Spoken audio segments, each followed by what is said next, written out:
Hello everyone, welcome to our TJ Comments and Answers channel. I hope you are all doing well. In this video, we will be preparing for the book study, Complete Testimony, for the week of July 15th to 21st. This week, we will study chapter 13, paragraphs 1 to 7 in the box. So, let's get started.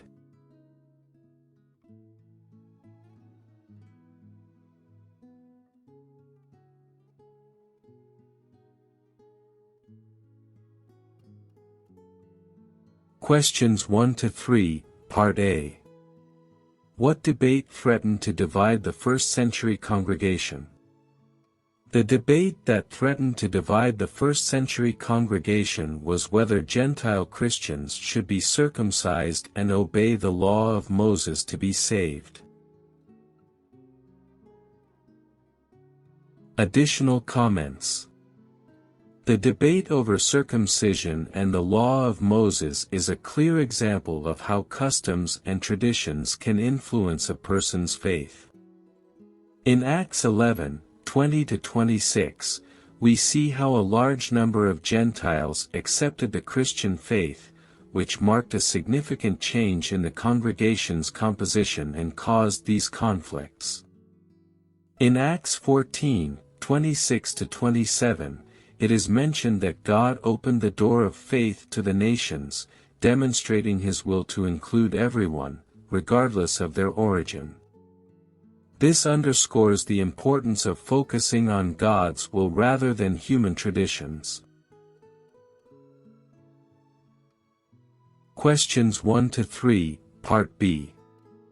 Why is it good for us to analyze this account? Analyzing this account is useful because it will help us know what to do if something threatens the unity of the congregation. Additional comments. Analyzing this account helps us understand the importance of maintaining unity in the congregation. As mentioned in Acts 15:1, debates and differences may arise, but it is crucial to resolve them in a way that maintains cohesion and peace among the brothers. Acts 15:23-24 clarifies that not everyone promoting circumcision had the backing of the apostles, which reminds us of the importance of verifying teachings and ensuring they come from a reliable and authorized source within the congregation. Question 4. What did some Jewish Christians start teaching, and what logical question arises? Some Jewish Christians began teaching that unless they were circumcised according to the custom of Moses, they could not be saved. The logical question that arises is, if 13 years earlier God had already made it clear that He accepted the uncircumcised in the congregation, why were there still Jewish Christians defending circumcision?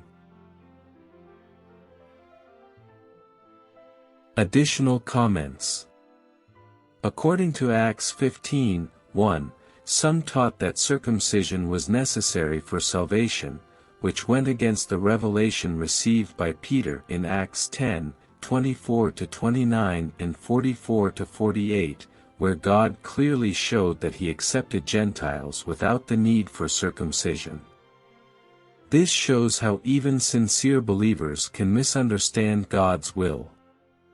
It is logical to question why some continued to defend circumcision despite God's clear direction. Such questions help us examine our own beliefs and ensure they are aligned with correct biblical teaching. Questions 5 and 6, Part A. Why did some Jewish Christians still defend circumcision? Some Jewish Christians still defended circumcision because Jehovah Himself had commanded men to be circumcised as a sign of a special relationship with Him. Additionally, the law required foreigners to be circumcised if they wanted to participate in celebrations such as Passover. Additional comments. Circumcision was a sign of the special relationship with God since the time of Abraham, as mentioned in Leviticus 12, 2-3 and Exodus 12, 43-49. This demonstrates how deeply rooted religious practices can be difficult to abandon, even when new spiritual direction is received. Isaiah 52:1 describes the uncircumcised man as impure, reflecting the mindset of Jews of that time. This cultural context led some Jewish Christians to cling to circumcision as a necessary practice to maintain their purity and acceptance before God. Questions 5 and 6, Part B. What is the difference between the covenant of circumcision and the covenant with Abraham? The difference between the covenant of circumcision and the covenant with Abraham is that the former was a physical sign of a special relationship with God included in the law, while the covenant with Abraham encompassed broader promises and focused on faith and spiritual relationship with God. Additional comments. The covenant of circumcision was a physical sign of the relationship with God and was part of the law, as described in Leviticus 12, 2-3. In contrast, the covenant with Abraham, according to Genesis 17, 10-11, was based on faith in God's promises, indicating a deeper spiritual relationship. The new covenant mentioned in Jeremiah 31, 31-33, and Luke 22:20 replaces the covenant of the law, including circumcision. This new covenant focuses on the spiritual relationship with God through faith in Jesus Christ, rather than on physical observances. Question 7. What had the men who came down from Judea not grasped?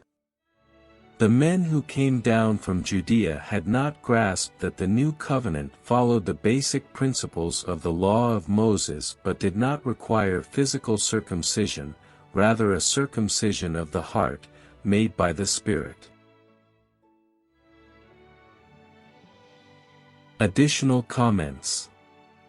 The men who came down from Judea did not understand that true circumcision was of the heart, as Paul explains in Romans 2:29. This teaches us that inner transformation and faith are more important than external practices. In Matthew 22:36-40, Jesus summarizes the law in love for God and neighbor, showing that the fundamental principles of the law of Moses are still relevant but applied spiritually. These men had not grasped that the new covenant was based on these principles of love rather than ritual observances.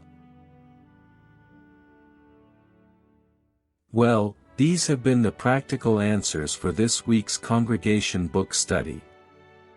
I hope they are very helpful to you, my dear brothers and sisters. Sending you a big hug, and may Jehovah bless and protect you always.